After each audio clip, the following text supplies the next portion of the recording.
கன்னி பெண்கள் மாதா பிதாக்களோடு தான் வர வேண்டும் என்று அறிவிப்பு கொடுத்திருந்தோம்.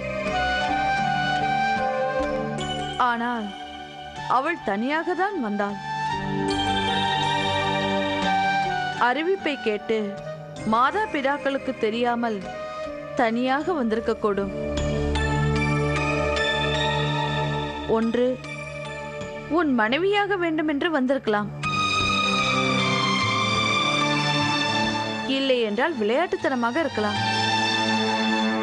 அவள் விளையாட்டுத்தனமாகத்தான் மண்டபத்திற்கு வந்திருப்பாள் என்று எனக்கு தோன்றவில்லை.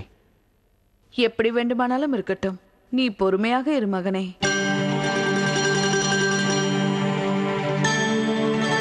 அவள் எந்த நாட்டை சேர்ந்தவள் என்று அறிய எல்லா நாட்டிற்கும் ஒற்றர்களை அனுப்பியிருக்கிறோம் அல்லவா? அவர்கள் திரும்பி வரட்டும்.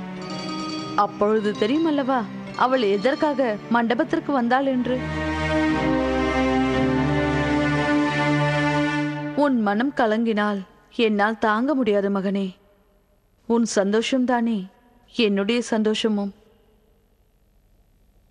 அவள் மீது ஏற்பட்ட விருப்பத்தை நான் அறிந்துதான் அவள் யார் என்றும் எந்த நாட்டை சேர்ந்தவள் என்றும் தெரிந்து கொள்ள நம் ஒற்றர்களை அனுப்பியிருக்கிறேன்.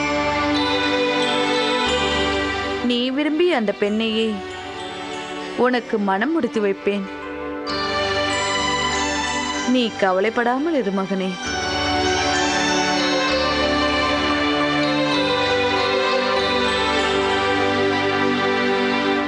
அப்படிப்பட்ட ஒரு பெண் இந்த அஜந்தாபுர நாட்டில் எங்கேயும் இருக்க மாட்டாள்.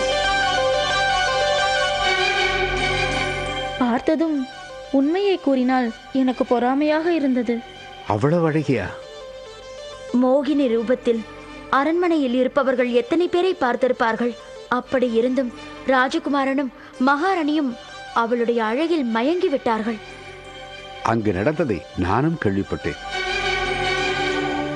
நாட்டில் அனைவருமே இதை பற்றித்தான் பேசிக் கொண்டிருக்கிறார்கள். அவள் எந்த நாட்டைச் சேர்ந்தவள் என்று தெரிந்து கொள்ள பைத்தியம் போல் அலைகிறாராம் ராஜகுமாரன்.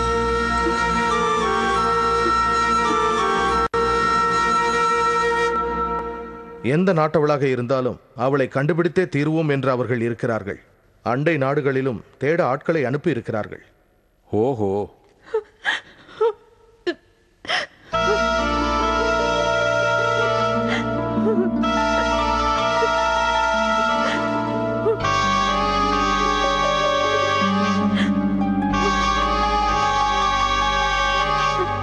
மண்டபத்தில் பார்த்த பெண்ணை பற்றி எனது மகள் அபிப்பிராயம் ஒன்றும் சொல்லவில்லையே. ஏனம்மா நீ கண்கலங்குகிறாய்?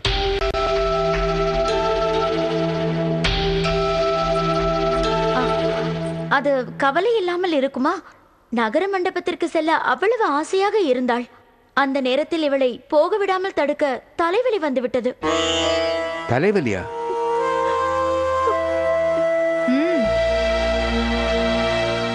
கொதிக்கும் வெயிலில் வெளியே சென்றால் தலைவலி அதிகமாகும் என்று நம்மகள்தான் கூறினாள். அப்பா, மதிமுகிக்கு வர முடியாததால் நாங்களும் செல்லவில்லை என்றுதான் கூறினோம். ஆனால் மதிமுகிதான் கட்டாயப்படுத்தி எங்களை அனுப்பி வைத்தாள். பரவாயில்லை மகளே. ராஜகுமாரனை பார்க்க வேறு வாய்ப்பு கிடைக்கும். மண்டபத்தில் பார்த்த பெண்ணுடன் திருமணம் நடக்கும் பொழுது நிச்சயம் நான் உன்னை அழைத்துச் செல்வேன்.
நெல்லங்கே.